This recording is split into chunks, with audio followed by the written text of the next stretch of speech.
அனைவருக்கும் வணக்கம்.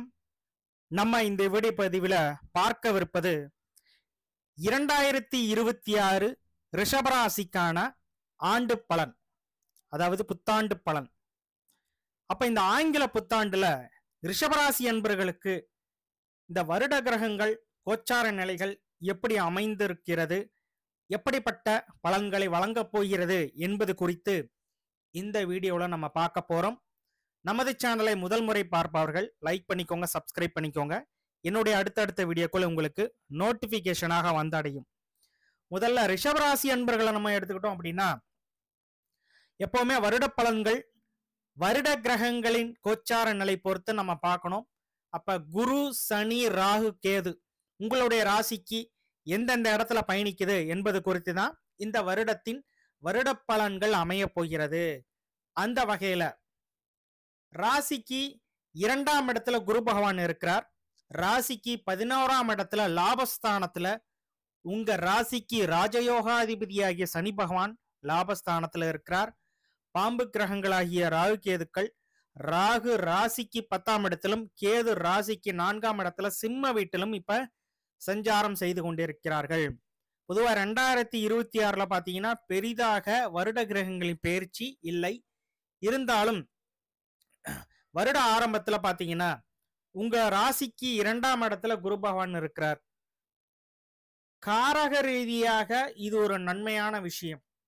நீண்ட நாட்களாக திருமணமாகாதவர்களுக்கு திருமணம் கைகூடும். ஏன்னா 2ஆம் இடம் தான் குடும்பஸ்தானம்.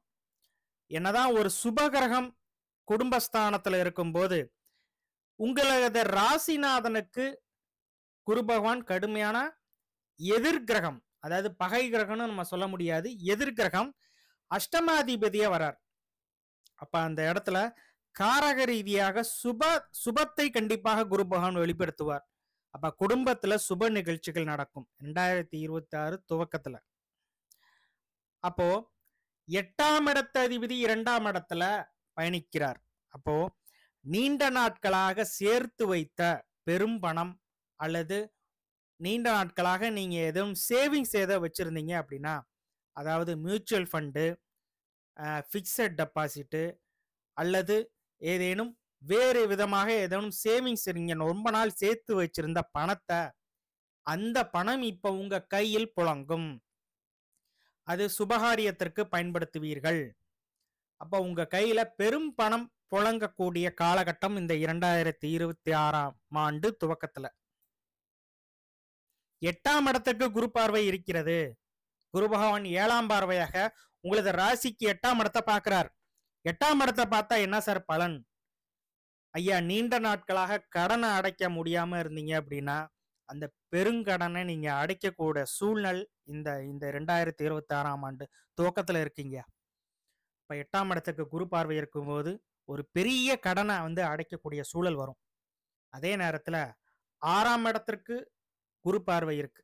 அப்ப ஒரு கடனை அடைச்சிட்டு இன்னொரு கடன் வாங்கக்கூடிய அமைப்புகளும் இந்த குரு பகவான் ஏற்படுத்துவார். ஏன்னா 6-8 தொடர்பு இங்க மறைமுகமா வந்துருச்சு. அப்ப குரு பகவானுடைய 2ஆம் இடத்திலிருந்து 9ஆம் பார்வையாக 10ஆம் இடத்துல சஞ்சாரம் செய்து கொண்டிருக்கிற ராகு பகவான பார்வை செய்கிறார். அப்ப மிகப்பெரிய பொருளாதாரத்தை குறிக்கக்கூடிய கிரகம் பாத்தீங்கன்னா குரு பகவான் 10ஆம் இடத்துல பாம்பு கிரகம் சஞ்சாரம் செய்து கொண்டிருக்கிறது. 10ல பாம்பாவது இருக்கணும் அப்படிங்கிறது சொல்றது ஜோதிட விதி. அப்ப இந்த இடத்துல புதிய தொழில் முதலீட்டை நீங்கள் இப்போது செய்யலாம். 2026ல புதிய தொழில் முதலீடு செஞ்சீங்கன்னா கண்டிப்பாக உங்களுக்கு வளர்ச்சி நிச்சயமாக உண்டு. ஏன்னா காரக கிரகம், பாவக கிரகம் 11ஆம் இடத்துல இருக்கு. இப்ப தற்சமயம் சனி வக்ரமா இருக்கு. இந்த சனி வக்ர நிவர்த்திக்கு அப்புறம் பாத்தீங்கன்னா தொழில் முன்னேற்றம் நிச்சயமாக ரிஷபராசி என்பவர்களுக்கு அற்புதமா சொல்லலாம். புதிதாக தொழில் செய்ய முயற்சி செய்பவர்கள் தாராளமா செய்யலாம். உங்களுடைய ஜாதகத்துல தசா புத்தி நல்ல நிலை இருக்கா அப்படிங்கிறதையும் ஆய்வு செஞ்சு பார்த்துக்கோங்க. கோச்சாரம் இந்த இடத்துல எந்த ஒரு பிரச்சனையும் இல்லை. ரிஷபராசி என்பவர்களுக்கு கோச்சார கிரகங்கள் வருட கிரகங்களின் சஞ்சார நிலை ரொம்ப ரொம்ப அற்புதமாக இருக்கு. அதனால புதிய தொழில் துவங்கலாம். அதே நேரத்துல ராசிய 3ஆம் பார்வையாக சனி பார்க்குது. அவ்வப்போது சில மன சஞ்சலங்கள் வந்து விலகும். வெளிநாட்டுல இருந்து செட்டில் ஆனவங்க பூர்வீகத்துக்கு வந்துடலாங்கிற ஒரு ஆசை இருக்கும். ஏன் சார் அப்படி சொல்றீங்க அப்படின்னா, 11ஆம் இடத்துல இருந்து அதாவது 7ஆம் பார்வையாக 5ஆம் இடத்தை சனி பாக்குது. ஐயா, பூர்வீகத்தை குறிக்கக்கூடிய கிரகம் சனிதான். அப்ப சனியோட பார்வை 5ஆம் இடத்துக்கு இருக்கிறதுனால நம்ம சொந்த ஊர்லயே போய் செட்டில் ஆயிரலாமா அப்படிங்கிற ஒரு ஆசை வந்து ரிஷபராசி அன்பர்களுக்கு கண்டிப்பாக இருக்கும், வந்தே தீரும். அப்ப வேலை தொழில் இதுல வந்து ரொம்ப அற்புதமான அமைப்பு இருக்கிறது என்பது எந்த விதமான மாற்று கருத்தும் இல்லை. ஆனால் சுகஸ்தானத்துல இங்க கேது பகவான் இருக்கிறார்.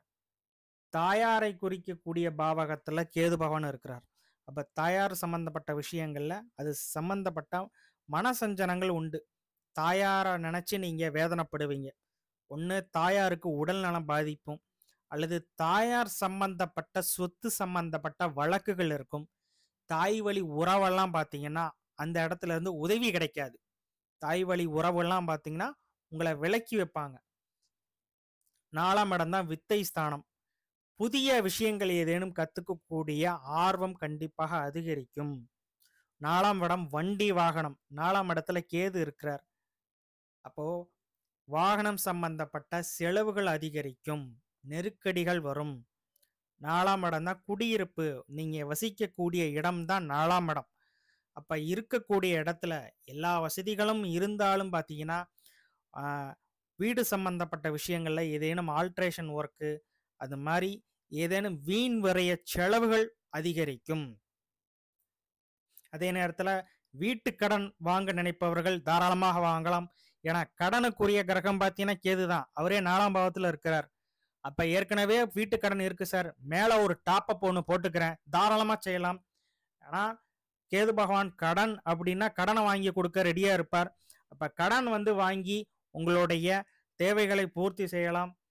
மேலும் இப்போ 2026ல பெரிதாக கிரக பெயர்ச்சி, வருட கிரகத்தின் பெயர்ச்சி இல்லை அப்படின்னு நான் சொன்னேன்.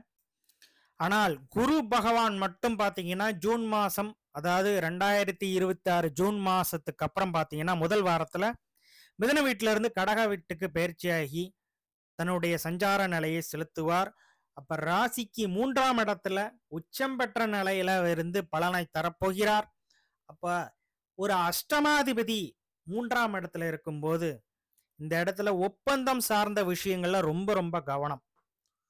ஐயா, ஒரு இடம் வாங்க போறேன், டாக்குமெண்ட் சார்ந்த விஷயங்கள்ல ரொம்ப ரொம்ப கவனமா இருங்க. ஒரு முறைக்கு 2 முறை அத லீகல்லாம் சரியாக இருக்கா அப்படிங்கிறத சரி பார்த்து விட்டு அதுக்கப்புறம் இடத்த வாங்குங்க. கண்டிப்பாக 2026ல ரிஷபராசி என்பவர்களுக்கு டாக்குமெண்ட் சார்ந்த பிரச்சனைகள் கண்டிப்பாக வரும், வந்து விலகும். அதனால அந்த விஷயத்துல கவனமா இருங்க. தொழில் வகையில லாபஸ்தானத்தையே குரு பார்க்கிறார். ஏற்கனவே அங்க தொழிலுக்கு காரக கிரகம் பார்த்தீங்கன்னா 11ஆம் இடத்துல இருக்கு. அப்ப தொழில் வகையில உங்களுக்கு நல்ல லாபம் ஈட்டக்கூடிய அமைப்புகள் உங்களுக்கு நன்றாகவே உள்ளது. மாணவ மாணவியர்கள் கண்டிப்பாக உங்களுக்கு படிக்கக்கூடிய ஆர்வம் அதிகரிக்கும். அப்ப எல்லா விஷயத்திலும் பார்த்தீங்கன்னா ரிஷபராசி அன்பர்களுக்கு ரொம்ப சிறப்பான ஆண்டு அப்படின்னு நம்ம சொல்லலாம். மேலும் உங்களுக்கு பர்சனல் கன்சல்டேஷன் எதுவும் தேவைப்பட்டுச்சு அப்படின்னா டிஸ்பிளேல தெரியக்கூடிய வாட்ஸ்அப் நம்பரை தொடர்பு கொள்ளுங்கள். சனி மற்றும் ஞாயிற்றுக்கிழமையில ஃபோன் கன்சல்டேஷன் அவைலபிளா இருக்கும். நன்றி. மீண்டும் அடுத்த பதிவில் சந்திக்கிறேன்.